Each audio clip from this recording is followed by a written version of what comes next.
playoff baseball is back at Foster Field, and I gotta say, there's almost a sense of relief in the locker room here at Angelo State. It seems like almost 2 years the Rams have been College World Series contenders. It's the return to Battling Billy Stadium for the Cristobal Cougars, where last week the Cougars knocked off the Snook Blue Jays to advance to this Region 4 final. This is where the Angelo State Rams get to play the remainder of the path to Cary, North Carolina. But just because you're home doesn't mean things are going to get any easier. Note on Marquita Daniel, she had an ankle injury earlier in the game, went to the bench towards the end about the time that she normally would, took her shoe off, put some ice on. We asked her in the press conference how she's feeling. She said just a little bit of ice and some home remedies, and she'll be good to go, so no worries there for her. Well, it was not the way Angelo State had hoped this game would go, falling 34-27 to Lone Star Conference rival West Texas A&M.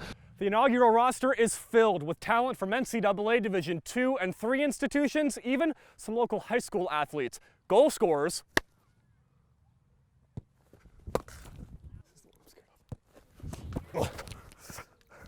and defenders, hopefully better than me.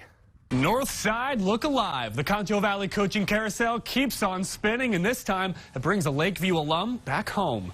Stephen Pinchback has been hired as the head coach of Maidens basketball and an assistant AD under Hector Guevara. Pinchback comes home after spending 3 seasons as the head coach of San Marcos boys basketball. He also spent time as an assistant at 6A's DeSoto when the Eagles were state champions back in 2016. Pinchback is pumped up to bring that winning mentality back home. Sometimes we don't know our path. But he'll get you where you're supposed to be when you're supposed to be there. So it's about, bringing a championship mindset to the community of Lakeview. And that's why when I say it, I say it, Northside look alive, because it's our time now. They don't understand what's fixing to happen, but it's on, to be frank. Next pitch, swing and a miss. Strike 3. Wall is the 2019 Class 3A state baseball champions. Fast forward 2 years, the Hawks are still defending state champions in 3A, and despite a new team, the end goal remains the same. The Hawks are off and running on their path to back-to-back state titles after cruising past Coahoma in a best-of-3 bi-district round series. The area round holds their first real test, a date with the 6th-ranked Holiday Eagles. Now, I think these guys missing out on the playoffs last year understand that it's their time, it's their role now to step in and continue on with those traditions that were left behind them. This is a new team. We have new goals. Still trying to get there, obviously, but I think we played some of our best games these past few weeks, so I think we're feeling pretty confident going into playing a good team. I think we've had a really difficult season coming up. A lot of teams have challenged us, so I think we'll be prepared coming into this next series. The 3 area round series begins on Friday night at Hardin-Simmons. Game 2 and, if necessary, Game 3 will be Saturday afternoon, and KLST will have all the updates as the UIL baseball playoffs continue this weekend.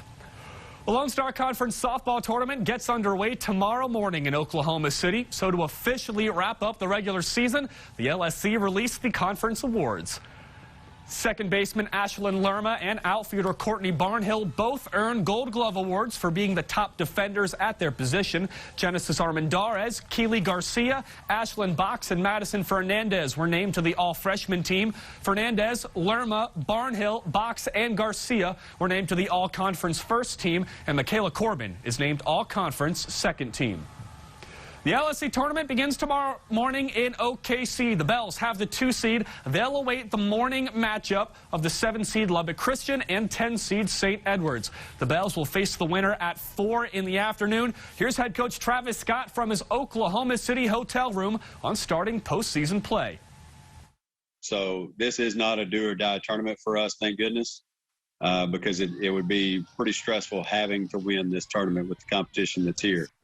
All we talked about the other day and on the bus today, we talked about all the all-conference awards and the all-region awards, and we just made a comment, hey, let's go win team championships now, and that's what they come to Angelo State to do. The whole way, you'll come. You check into the space. There's a new semi-pro sports team in the Concho Valley. This community, man, it needs it. We need to grow. We need to bring some of that competitiveness here back to town. San Angelo United FC is an expansion team, joining the United Premier Soccer League for the inaugural season of the women's division. We're making history, as Paul would say. When I started dreaming that I wanted to be a professional soccer player, I was inspired to commit to this game and build it in America. And ever since then, it's never left my blood. Beats the first man. A left-footed shot. Paul Caligiuri has scored a goal. Paul Caligiuri's shot heard round the world broke a 40-year World Cup drought for the United States. Now, making development the focus of his career, he's been named the director of the UPSL Women's Division. I felt that this was just another stepping stone to build soccer in America.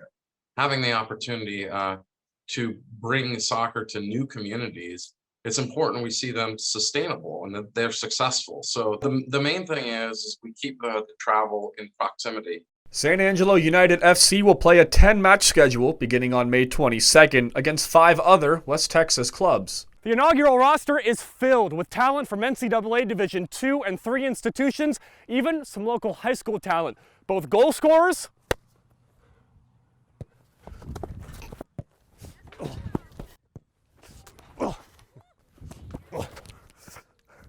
and defenders, hopefully better than me. We got Lubbock Christian, we got ASU, Hardin Simmons, and some local girls.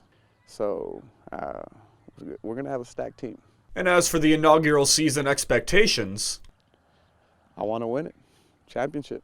Bring it home. We have a lot of talent here. I'm ready for everybody to see what San Angelo's made of, the talent that's been hidden here. And, I'm ready to shoot for the stars, man. Our new athletic coordinator, head football coach at Central High School, Kevin Crane.